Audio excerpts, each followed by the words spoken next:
Sur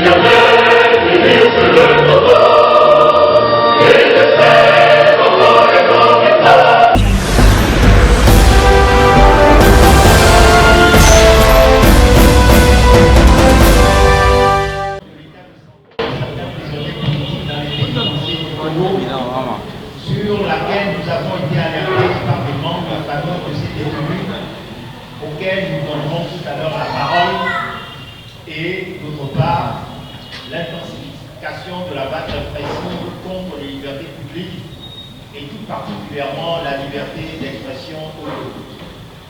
Premièrement, sur la gravissime détérioration de l'état de santé de certains prisonniers politiques dans les pénitentiaires du Togo.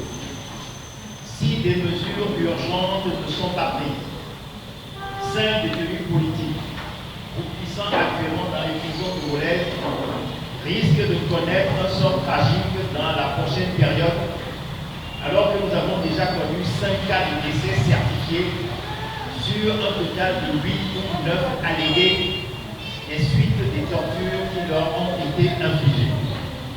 Rappelons d'abord ces 5 cas que nous avons exposés dans notre mémorandum pour l'arrêt de la prévention de vague répressive en cours d'accélération au Togo, que nous avons rendu public le 16 janvier dernier. Il s'agit de, premièrement, Mourad Tayon, arrêté dans l'affaire Tigre Révolution à Soulou, décédé sans avoir été jugé ni condamné le 6 octobre 2020. Deuxièmement, Alassani Issaka, arrêté le 26 janvier 2020 dans l'affaire Tigre Révolution, décédé sans avoir été jugé ni condamné en octobre 2020 au cabanon du CHU Sylvanus Olympio des suites des tortures. 3. Saïdou Moussa, arrêté le 26 janvier 2020 à Lomé dans l'affaire Tigre Révolution, décédé sans avoir été jugé ni condamné en octobre 2020 au cabanon du CHU Sylvanus Olympio des suites des tortures. 4. Seydou Aliou, arrêté le 26 janvier 2020 dans l'affaire Tigre Révolution, décédé sans avoir été jugé ni condamné en octobre 2020 dans sa cellule à la prison civile de Lomé des suites des tortures.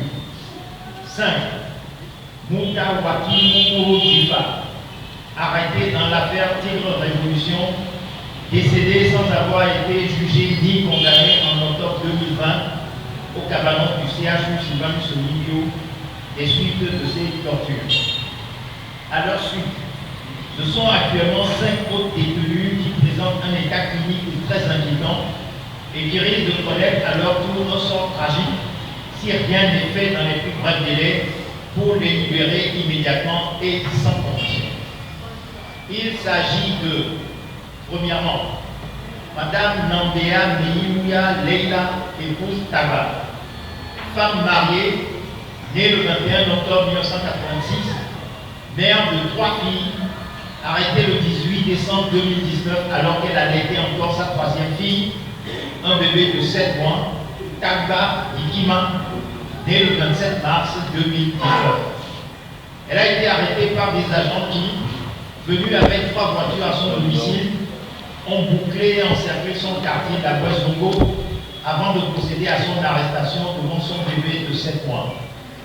Au 18 juin 2021 prochain, elle aura bouclé 18 mois de détention dans les geôles du régime togolais. Asthmatique, Madame Nambea Taga, qui a anormalement pris du poids depuis sa détention, souffre d'hypertension artérielle mal suivie et de difficultés respiratoires aiguës, évoluant en multiples crises d'étouffement avec la forte chaleur de ces derniers mois. 2. Akossi Suleiman Sakibou, né en 1991 à Boulou, donc actuellement âgé de 29 ans. Menuisier, célibataire sans enfant, arrêté à Davier le 26 janvier 2020, alors qu'il voyageait dans un bus de 15 places, actuellement gravement malade et hospitalisé au cabanon du CHU Sylvanus Olympio, où il souffre actuellement d'un début de démence, folie, depuis quelques mois.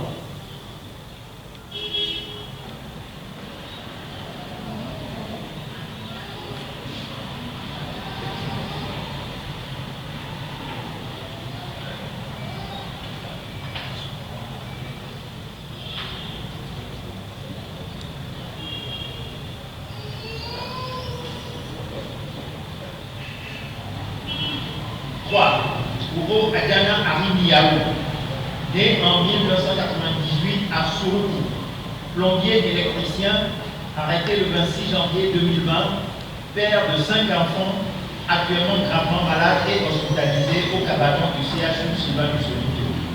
4.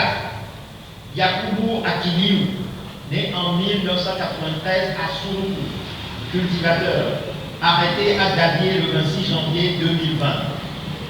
5. Pacha Nassimbe, qu'on ne présente plus, en détention depuis plus de 12 ans et qui est très malade avec un risque d'amputation de jambes si rien n'est fait.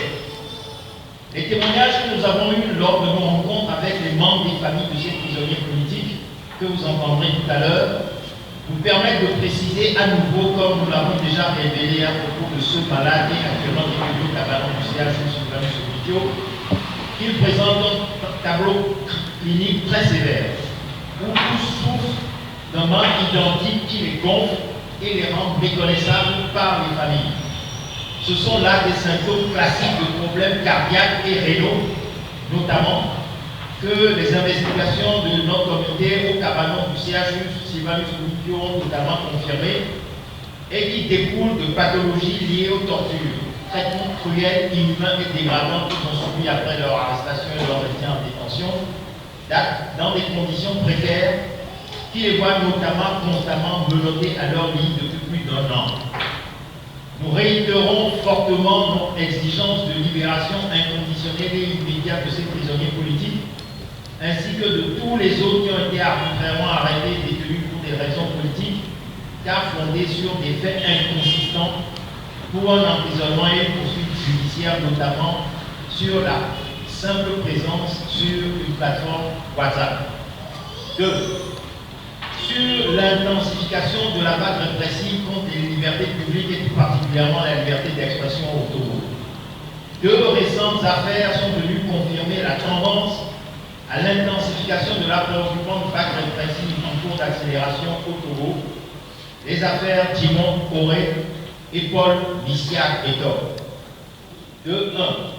L'affaire Timon Corée.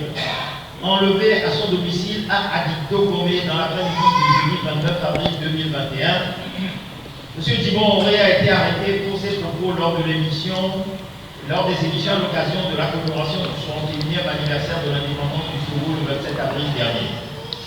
Il a été jugé de façon expéditive au terme d'une parodie de procès, condamné à 3 ans de prison ferme pour des chefs d'accusation d'atteinte à l'honneur, tentative de trouble aggravé à l'ordre public et outrage envers les représentants de l'autorité publique, contre lesquels il a relevé appel. Son arrestation, sa détention et sa condamnation sont une parfaite illustration de la vague répressive contre la liberté d'expression qui déferle actuellement sur le Togo. C'est pourquoi nous réitérons très fortement à nouveau notre exigence de libération immédiate et sans condition de M. Timon Corée. 2. L'affaire Paul Bissiak-Etor. Le lundi 17 mai 2021, Paul Bissiak-Etor, conseiller spécial du président national du FPDD, a été enlevé par des personnes en civil alors qu'il sortait d'une rencontre avec son avocat pour une affaire d'ordre strictement personnel. Gardé à vue au strict de la gendarmerie nationale, puis conduit à son domicile pour une double perquisition sans la présentation du moindre document ni habillement. La rencontre du comité pour la libération de tous les prisonniers politiques du Togo avec la famille de Paul Bissiak-Etor lui a permis d'apprendre qu'au terme de la durée légale de 48 heures de garde à vue, il a vu sa détention en garde à vue prolongée de 15 jours en flagrante violation des dispositions juridiques sur la garde à vue. Alors que, jusque-là, aucun chef d'accusation ne lui a été notifié, ce qui constitue de graves violations. Premièrement, de la Constitution de la 4e République togolaise qui dispose, article 17, toute personne arrêtée a le droit d'être immédiatement informée des charges retenues contre elle. 2. Du Code de procédure pénale. Et 3. Des instruments internationaux ratifiés par l'État togolais.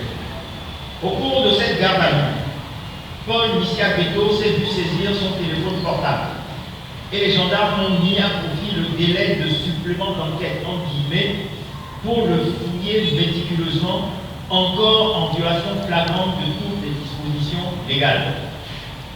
Ce n'est donc que 2 bonnes semaines après que, le vendredi 28 mai, il a été présenté au procureur de la République qui, sur la base des messages illégalement et indiscrètement lus dans le propre téléphone de Paul Missia Beto, l'a inculpé pour le double chef d'accusation de, premièrement, diffusion de fausses nouvelles, en guillemets, pour avoir relayé des messages, également relayés par bien d'autres internautes sur les plateformes WhatsApp. Et 2. Tentative aggravée de troubles à l'ordre public. Sur cette base, il a aussitôt déféré sans avoir été présenté à un jugé mis sous mandat de dépôt à la prison civile de Lomé. Comme chacun peut le constater, encore dans ce dossier, il s'agit d'une grave, choquante et manifeste instrumentalisation de la justice togolaise que le Comité pour la libération de tous les prisonniers politiques du Togo n'a cessé de dénoncer depuis sa constitution. C'est pourquoi, tout en condamnant et en dénonçant l'arrestation et l'emprisonnement de Paul Missia Beto comme illégal, arbitraire et sans aucune base sérieuse, il exige sa libération immédiate et sans condition, ainsi que l'arrêt de toutes ces poursuites rocambolesques engagées contre lui.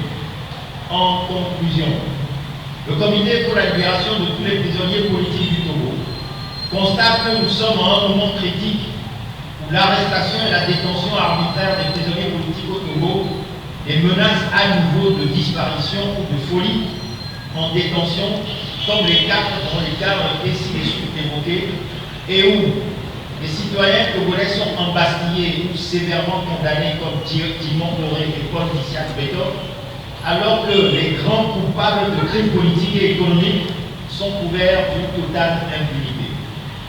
Face à cette situation où, alors que le comité se bat pour arracher la libération immédiate et sans condition de tous les prisonniers politiques du Togo, le régime s'y refuse et fait la sourde oreille en prenant un malin plaisir à en envoyer d'autres encore en prison. Sous de rocambolesques accusations fabriquées de toutes pièces, il en appelle à la mobilisation urgente et générale de l'opinion publique et de toutes les forces démocratiques. Premièrement, pour sauver la vie des détenus ainsi menacés de disparition. Deuxièmement, pour enrayer le principe d'intensification en cours de la vague répressive sur les droits et libertés inaliénables du peuple togolais tout entier, car ce qui arrive actuellement à tous ces prisonniers politiques du Togo peut arriver à chaque citoyen encore libre de ses mouvements. 3. Pour demander une justice indépendante et équitable pour tous. Lomé, ce 10 juin 2021, je vous remercie.